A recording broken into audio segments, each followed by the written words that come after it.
루이 암스트롱이 하늘에서 떨어진 건 아닐 거잖아요. 걔한테도 선배가 있었고 선생이 있었겠죠. 그에게 트럼펫을 가르친 위대한 인물은 킹 올리버라는 흑인이었어요. 우리가 그 시대를 살아보지 않았기 때문에 이들이 얼마나 비천한 조건 속에 있었냐라는 것을 우리는 참 체감할 수 없습니다. 근데 바로 그 루이 암스트롱을 만든 인물이라고 할 수 있는 킹 올리버는요, 정작 뉴올리언즈 땅을 한 발짝도 벗어나 보지 못하고 비참하게 죽어요. 자기의 후배이자 제자인 루이 암스트롱이 시카고에 가서 스타가 되고 뉴욕에 가서 스타가 되면 다 알 거 아니에요. 근데 정말 자기도 가고 싶은데 뉴욕까지 갈 버스비가 없었어요. 그래서 킹 올리브는 당구장에서 서빙을 하면서 팁 받은 돈을 모아서 뉴욕을 가려고 그 버스표를 사기 위한 돈을 모으다가 결국 자신의 침대 위에서 그냥 죽어요. 그래서 그가 시체를 치웠을 때 그 버스표를 살려고 모았던 동전들이 침대 밑에 있었다고 합니다.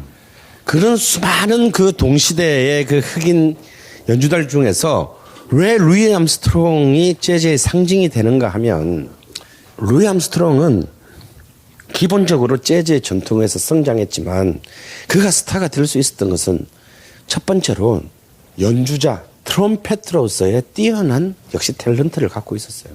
백인 청중들이 보기에는 또 백인 관악주자가 그렇게 연주하는 걸 본 적이 없는 거야.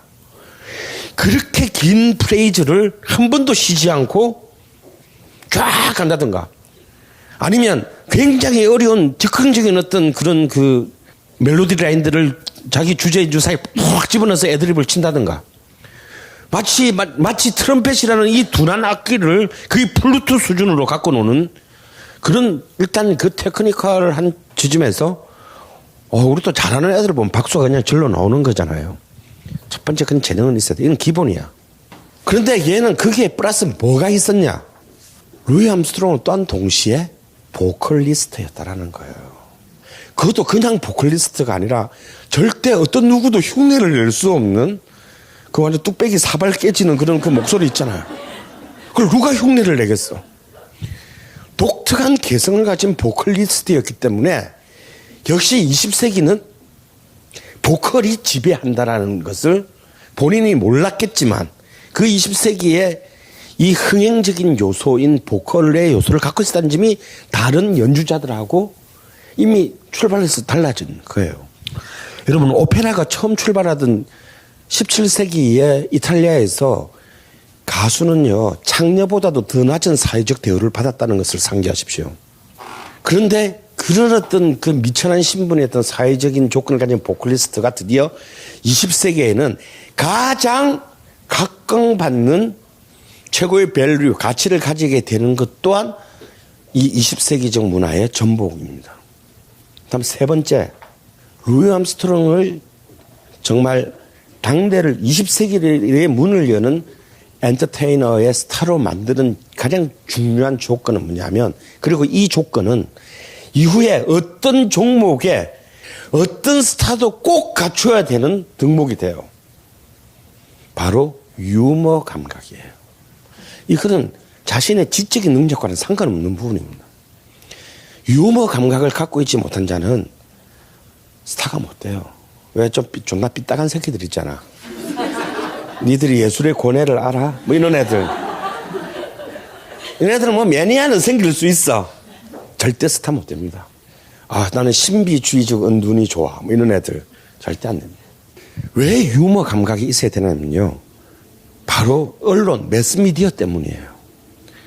여러분, 스타를 만드는 것은 대중이 아니고 언론이에요. 언론에서 반복적으로 노출되면서 스타가 되는 거거든요. 그러면 언론 담당자들, 기자나 PD들이 제일 좋아하는 연예인이 누구냐? 자기한테 촌지를 주는 연예인이 아니에요. 언론 담당자들이 제일 좋아하는 연예인은 뭐냐면 자기한테 일용할 양식, 다시 말해서 기사거리를 주는 연예인이다 이거야. 근데 매주 어떻게 기사가 나오겠어요? 막힐 때도 있을 거 아니야. 그럴 때 누구한테 가면 기사가 나온다는 것을 확실히 알면 얘는 계속 월급을 받을 수가 있는 거야, 나는. 그럴 때 기자들이 기사거리만 떨어지면 괜히 루이 암스트롱 옆에 가. 그러면 이만한 한 몇 시간 있으면 뭐 어쩌다 보면 기사가 이상한 쓰레기 좀 하나 나와요. 웃기는 걸로. 그렇게 해서 백인 기자들이 흑인이지만 얘가 갖고 있는 천부적인 유머 감각 때문에 사랑하게 되고, 따라서 당연히 다른 경쟁자들보다 더 많은 언론의 노출이 이루어질 수 있었던 겁니다. 네 번째 요인은 뭐냐면, 이건 좀 불행한 얘기인데요. 루이 암스트롱은 1900년 7월 4일에 태어나서 1971년에 죽었어요. 그는 죽을 때까지 톱스타였습니다. 그런데 그의 생애는 1차 세계대전과 2차 세계대전을 지나서 60년대에 이른바 인종차별 반대투쟁을 지난 그런 격변의 시대였는데, 그는 단 한 번도 백인 지배 사회 질서에 대한 반감 내지는 비판을 표현한 적이 없어요. 그래서 60년대 때 그 인종차별 반대투쟁 때의 그 열기가 높았을 때도 많은 진지한 흑인들은, 진보적인 흑인들은 침묵한 루이 암스트롱에 대해서 굉장한 비난을 하기도 했습니다. 그런 상황에서도 입을 다물었어요. 그래서 백인들의 주력 시장의 가장 주력 소비자층인 백인들의 입장에서는 루이 암스트롱은 어떤 이미지였냐면, 언제나 우리를 위해 봉사하는 충직한 흑인아인 엉클 톰 스케빈의 엉클 톰이었어요. 다시 말해서 그 사회의 지배계급에 대한 어쩔 수 없는 수능적인 이데올로기가 또 루이 암스트롱을 굉장히 올타임 스타로 만들어준 요인이었습니다. 바로 그 루이 암스트롱은 이제 시카고에 가서 이제 중부의 스타가 돼요. 이때 스타가 된 유명한 사건이 하나 있는데, 1927년에 그는 시카고에서 콜롬비아 레코드에서 녹음을 하는 히비지비스라는 곡을 녹음을 하게 됐어요. 그때는 녹음 기술이 조악할 때니까 파트별로 녹음이 안 되고, 자, 시작하면 와그라다다다다 하다 한눈 틀면 이 새끼 진짜 다시 전부터 뭐 이래가지고 딱 끝나면 끝나는 거예요. 근데 그걸 하는데 얘가 하도 뜨면서 막 녹음할 게 너무 많아. 그러다 보니까 다 못 외운 상태에서 막 악보를 앞에 놓고 이제 대충 그래 놓고 가가지고 하는데, 연주를 하다 보면 돼서 악보가 떨어져 버렸어요. 노래를 불러야 되는데, 노래 가사를 적어 놨는데 악보가 떨어져 버렸어. 그래서 처음에는 노래 가사를 대충 나가다가 그 순간 악보가 떨어지는 말, 그럼 이제 NG잖아요. 다 처음부터 해야 되는데, 그냥 에라이 모르겠다 그러고 막 이러면서 막 부르는 거야 그냥. 이게 사실 NG지. 그런데 이게 더 재밌어. 뭐 가사 내용이 뭐 그래봤자 뭐 심오한 문학적 내용이 담겨 있었겠어요. 근데 프로듀서 입장에서 보면 이게 막 아무 의미가 없는 말을 빠빠 말이 뭐 어쩌고 뭐 이런 게 이게 훨씬 더 재밌는 거야. 그래서 이 판을 그대로 냈는데 대박이 난 거야. 그래서 제목도 히비지비스야. 아무 뜻도 없어. 이른바 스캣이라고 나중에 모든 재즈 보컬리스트들이 저 노래 좀 합니다 할 때 꼭 개지랄 하는 게 그거잖아요. 네? 그런 본의 아닌, 이게 뭐가 되는 놈들한테 꼭 그런 일이 일어나. 본의 아닌 그런 것까지가 화제가 되고 사람들의 관심을 받게 되는 그런 이제 일들을 만들면서 루이 암스트롱은 이제 시카고의 스타가 되고, 그리고 4년 뒤인 29년에 드디어 흥행의 메카인 뉴욕으로 가게 돼요. 근데 이 뉴욕에 가서 승부를 거는 그 순간이 바로 미국 현대사의 가장 암흑기인 경제 대공황이 일어나는 바로 1929년이었습니다. 그런데 바로 이 역설적으로 말하자면 미국 현대사에서의 최악의 암흑기라고 할 수 있는 이 경제 대공황 때문에 재즈는 더 이상 동네의 문화가 아니라 미국인의 문화가 되는 그런 기가 막힌 기회를 포착하게 되는 거예요. 미국은 지금 현재 뭐 누구도 부인할 수 없는 세계 최대의 패권 국가죠. 그런데 그 패권 국가가 되기 전까지 굉장히 많은 엄청난 그 파란의 터널을 통과해야 했습니다. 우리는 29년 경제 대공황만 기억하지만 29년 공황 전에도 이미 1907년과 1912년에 공황이 두 번이나 있었어요. 그러니까 미국의 이 20세기의 전반기 50년은 내전 한 번에, 세계대전 두 번에, 공황 세 번, 정말 숨 쉴 틈 없는 정말 그 인간이 만들어낸 재앙과 싸워야 했던 50년입니다. 수많은 노동자가 굶어 죽었어요. 그리고 수많은 자본가들이 권총 자살했습니다. 그러니까 그 시대에 미국을 살아낸 그냥 일반 서민들은 하루하루를 죽음의 공포와 싸워야 했어요. 그 속에서 이들은 뭔가 자신의 이 정말 도저히 출구가 보이지 않는 이 괴로운 일상을 조금이라도 위로하고 위안하고 잊을 수 있는 어떤 통로가 필요했어요. 환상적인 어떤 뭔가의 엔터테이닝이 필요로 했어요. 그래서 이때 이런 바로 그 사람들이 스트레스를 풀 수 있는 공간으로 뉴욕을 비롯한 대도시에 거대한 댄스홀들이 생겨나기 시작합니다. 그걸 이제 클럽이라고 부르게 돼요. 그래서 이제 여러분 대부를 만든 프란시스 포드 코플라 감독이 만든 카튼 클럽이라는 영화가 있어요. 흥행에는 존나 실패했어요. 이게 뭐냐면 바로 이 공항기에 만들어진 거대한 댄스홀이에요. 왜 1930년대를 배경으로 하는 갱 영화 보면 그거 많이 나오잖아요. 저 무대 한 플로어가 있고 그 플로어 뒤에는 이렇게 흑인들이 이렇게 연미복 입고 한 20-30명이 재즈 곡을 연주하고 있고 여기는 남녀가 춤을 추고 있고 그 뒤에는 이제 각 테이블들에 캔들들이 쭉 있고 그리고 맨 뒤쪽에 가면 이제 목 없는 애들이 앉아가지고 내일부터 저 새끼 얼굴 보고 싶지 않은데 그러면 커터 바뀌면 이제 화장실에서 칼로 푹푹 찔러 죽이고 그런 영화들. 그때 나오는 모든 배경이 바로 클럽이에요. 그러니까 지금 우리의 왜소한 쪼매난 이런 부비부비하는 클럽하고는 좀 달라요. 그건. 근데 그때는 앰프나 스피커가 없었기 때문에 모든 소리를 뉴올리언즈의 바는 작았잖아요. 그래서 다 4명이나 5명은 충분했는데 이는 홀이 존나 넓어. 그렇기 때문에 소리를 크게 이걸 다 만족시키려면 색소폰도 한 6명 있어야 되고 트럼펫도 한 4명 있어야 돼요. 그렇게 해서 일종의 한 17인조에서 한 23인조 정도 사이에 재즈 오케스트라 악단이 만들어지게 됩니다. 재즈가 결국 가장 이런 변두리 문화에서 미국 중심의 시민들의 메이저의 메인스트림 문화가 되는 것은 바로 뭐다? 재즈가 바로 댄스 뮤직의 반주 음악으로 자리 잡았기 때문입니다. 그래서 그때 이렇게 이 거대한 밴드라 해서 이제 빅밴드라고 불러요. 빅밴드 시대가 열리게 돼요. 이 대공황과 함께.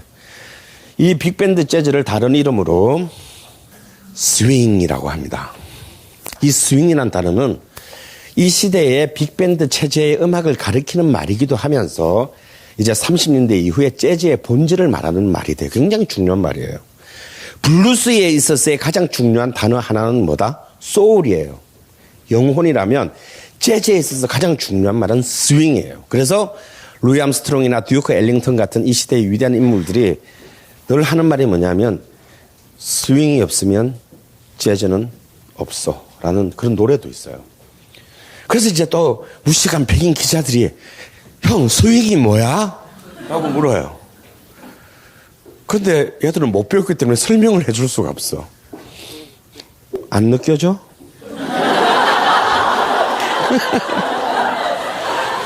이게 이 스윙이 이 흑인 애들 말이 이 용어들이 그런 거야. 이제 백인 애들을 갈굴 때 어떻게 하느냐. 백인 재즈 하는 애들이 야 너희들은 안 돼 그러면 왜 안 되는데? 이거 스윙이 없잖아. 스윙이 뭔데? 그거 물어보는 것 자체가 네가 모른다라는 거야. 뭐 이런 식이야. 나중에 힙합으로 가면 그루브라는 말이 나와. 그루브를 음악적으로 어떻게 분석할 거야? 그럼 그때 그러지. 안 느껴지니? 넌 안 돼. 이렇게 되는 거예요. 이게 무식하면 이렇게 확실하게 무식해야 돼. 그래야 그냥 깍수를 못해. 그게 스윙이에요. 근데 이 정말 이 스윙을 어떻게 표현할 음악적인 요소인데 이걸 어떻게 표현해야 되냐. 저 식으로 과연 스윙을 한국말로 어떻게 표현해야 될까? 여러분들이 어떤 음악을 딱 들을 때 왠지 자리에서 벌떡 나서 플로어로 달려가고 싶은 그 느낌 있잖아. 그 순간의 감정이 스윙이야. 그러니까 그 느낌을 이끌어내는 음악이 재즈인 거예요. 그러니까 여러분들이 어디 만약에 재즈 연주회를 갖게 됐을 때 제발 부탁인데 그러면 안 돼요. 제가 몇 년 전에 제가 제일 좋아하는 재즈 연주자가 소니 롤린스라는 사람이에요. 이미 그때 3년 전에 왔을 때 80인가 그랬어. 한국에 처음이자 마지막으로 오게 되겠지. 그래서 이틀 LG 아트센터에서 이틀 연주했는데 첫날을 연주했어요. 혹시 첫날 연주로 이 사람의 인생이 끝날지도 모른다라는 생각이 들어가지고 첫날을 갔어요. 꽉 찼어요. 한데 너무 좋았었는데 정말 80 노인이 나오는데 어떻게 나오느냐면 이렇게 나와요. 저는 연주 시작하기도 전에 장례 치르는 줄 알았어요. 뭐 이렇게 나와. 걷지도 못해. 뭐 이런 나오더니 딱 중앙에 서서 있는데 나머지 주자들은 좀 젊은 친구들이었어요. 그런데 색소폰도 힘겹게 들어. 그래서 야 우리 속았다 이거. 정말 씨발 이거 뭐야 이거. 딱 그러는데 인사도 안 해. 인사하기도 힘들어. 그래가지고 딱 들더니 바로 연주를 막 시작했는데 2시간 반 동안 시작은 쫙 가요. 너무 잘해. 우리 기절했어요. 하더니 끝났어. 그러더니 또 이러고 앵콜을 할 수가 없어. 앵콜을. 근데 내가 좀 그날 그 1000명 가까운 관객들이 아니 이건 아니에요. 그 사람에 대한 결례야. 그냥 막 자리에 앉아있는 건 어쩔 수 없지만 휘파람도 불고 발도 구르고 막 박수도 치고 몸도 흔들고 사실은 이 분위기를 보여줘야 돼요. 왜? 그게 재즈거든. 그게 스윙이거든요. 그래서 우리는 그런 전통이 있잖아. 판소리에서 추임새 넣고. 그래서 제가 전주에 이제 가끔 가서 판소리 이제 완창 공연 보면 그는 이제 관객들이 명창이야. 관객들이. 귀명창이라 그러잖아요. 귀명창. 그러니까 이 사람들이 이미 판소리 이 몇 시간 되는 걸 다 알고 있어.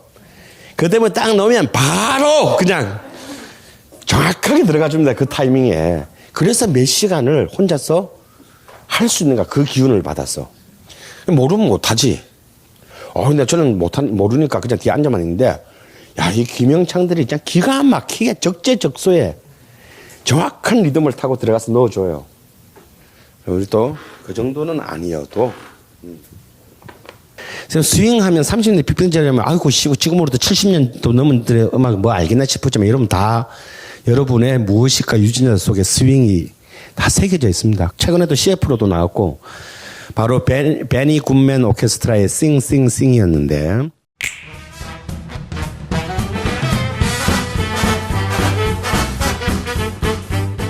그 스윙이 이제 이때부터 돈이 되기 시작해요. 그래서 정말 힘들게 흑인들이 만들어놨더니 다 백인들이 다 뺏어가. 그래서 스윙 시대의 최고 스타 밴드들은 다 백인이에요. 이 베니 굿맨 오케스트라의 단원들은 다 백인이 딱 한 명. 트럼펫만 흑인이고요. 다 백인이었어요. 그래서 그 당시에 당대의 인기 밴드들은, 스윙 밴드들은 거의 백인들이 휩쓸어 갑니다. 그, 루이 암스트롱이나 뭐, 디오크 엘링턴, 카운터 베이시 같은 몇몇 예외 흑인 밴드를 제외하면 다 백인들이 휩쓸어가요. 이때부터 이제 흑인들이 만들고 백인들이 갖고 가서 돈을 버는 구조가 역사가 이어져요. 나중에 로큰롤도 그랬고요. 70년대에 전 세계를 뒤엎은 디스코 역시도 흑인 게이 공동체의 문화였어요. 이걸로 돈을 번 놈들은 비지스와 존 트라볼타 같은 백인들이었어요. 힙합 역시 마찬가지였죠. 그렇지만 끊임없이 흑인들은 백인들에게 그 백인의 자본의 질서 속에 빼앗겨갔지만 끊임없이 새로운 정말 창조적인 상상력으로 새로운 문화적 의제들을 음악적 의제들을 제시하면서 시대를 20세기를 끌고 갑니다. 자, 그런데 드디어 스윙의 시대에 와서 재즈는 미국인의 그 시대였어요. 모든 미국인을 대표하는 음악이 되었어요. 근데 단순히 그것이 이런 흑인 스타들만의 힘으로 됐느냐라고 믿는다면 여러분들은 굉장히 그냥 아직까지 너무 세상을 소박하게만 보는 거죠. 세상은 그렇게 착하고 아름답지 않습니다. 이런 백인 주도적인 사회에서 흑인이 등장하기는 굉장히 어려웠어요. 그런데 이런 그 흑인들이 진짜 밑바닥 흑인들이 미국의 주류 문화로 진입하는 데는 진보적인 백인들의 진정한 도움이 있었기 때문에 가능했습니다. 지금 여기에 쓰이는 이름은 이 사람은 스타도 아니고 작곡가도 아니고 아무것도 아니지만 재즈를 통해서 흑인의 문화가 주류가 되는데 가장 결정적인 공헌을 한 백인이에요. 쉽게 말하면 존 하몬드는 강남 좌파였습니다. 이 사람은 하버드를 나왔고 어마어마한 명문가의 아들이었으며 미국 공산당 당원은 아니었지만 사실상 내적으로는 공산주의자였어요. 그래도 당시 30년대 미국의 백인 중에서 유색인들에 대한 적어도 이 사람들을 동등한 존엄성을 가지고 대해야 된다고 생각했던 사람들은 다 좌파들이었어요. 그런데 이 사람은 좌파이면서도 굉장한 사회적 영향력을 가진 인물이었고 예술적 안목이 대단했어요. 그래서 뉴욕의 사교계를 지배했습니다. 그러니까 쉽게 말하면 뉴욕타임즈 편집장, 뉴요커지 편집장이 다 제 친구야. 예를 들어서 이런 거지. 29년에 루이 암스트롱이 이제 뉴욕에 온단 말이지. 그러면 야 뉴욕타임즈 일로 와봐봐. 야 저 시카고에서 니들은 모르겠지만 루이 암스트롱 오는데 얘 죽여. 야 인터뷰해. 야 그러자 캔자스 시대라는 깡촌에서 카운트 베이시라고 완전히 소 잡는 놈 같은 놈이 하나 오는데 얜 진짜 죽음이야. 뉴요커즈 커버 모델로 다뤄. 그리고 얘들 손을 잡고 뉴욕 사교계에 데리고 갑니다. 한번 보러 오라니까 죽여. 이렇게 해서 이들을 프로듀스해요. 이 사람이 끌어올리는 사람들은 바로 듀크 엘링턴, 카운터 베이시, 그리고 빌리 할리데이, 엘라 피츠제럴드, 그리고 나중에 흑인 R&B의 여왕인 아레사 프랭클린. 이 모든 사람들이 다 이 존 하몬드의 보이지 않는 마쿠 지원에 의해서 어마어마한 그런 영향력을 발휘할 수 있었습니다. 물론 백인들도 백인 마이너리티 중에서도 굉장히 중요한 인물들을 픽업했는데 존 하몬드가 픽업한 위대한 인물 중에는 밥 딜런이 있습니다. 그냥 대학가 앞에 커피숍에서 노래 부르고 있던 밥 딜런 보고 너 어느 학교에니? 어느 대학 다녀? 뭐 이래가지고 이제 그거 와서 만들었어요. 그리고 70년대 미국 노동자 계급의 영웅이면서 진정한 락커인, 제가 제일 좋아하는 락커인 브루스 스프링스틴 역시 존 하몬드가 발굴해내는 인물 중에 하나예요. 그래서 어떤 마이너리티의 문화가 어떤 새로운 질서를 만들어낼 때는 기존 트로이의 목마 안에 사람이 하나 있어야 된다라는 거예요. 이들만의 힘으로는 이 장벽을 돌파할 수 없습니다. 그래서 여러분들이 혁명가가 안 되더라도 트로이의 목마가 돼요. 떼돈을 벌어서 삼성 비서실에 들어가. 그래서 인디밴드의 록밴드들의 전국 순회 공연을 후원해줘. 근데 진짜 뜰만한 놈을 볼 안목이 있어야 되겠지. 그것도 굉장히 훌륭한, 굉장히 중요한 역할이라는 것을 이 존 하몬드의 일화가 얘기를 해줘요. 이 재즈는 드디어 2차 세계대전을 지나면서 이제 미국의 문화가 아니라 세계의 문화가 돼요. 1차 세계대전 이후에 미국은 1926년에 당시 상무부 장관이었던 허버트 후버가 미국 상원의회에 제출한 굉장히 중요한 12권짜리 보고서가 있어요. 바로 그 보고서로 인해서 사실은 미국은 문화 강국이 되는데 그 보고서의 핵심은 왜 상무부 장관이냐고 묻지 마세요. 미국에는 문화부가 없어요. 미국 행정부에는 문화부가 없습니다. 미국 문화부는 상무부 관할이에요. 그 새끼들은 문화를 처음부터 돈 장사로 본 거야. 근데 이 상무부 장관인 허버트 후보는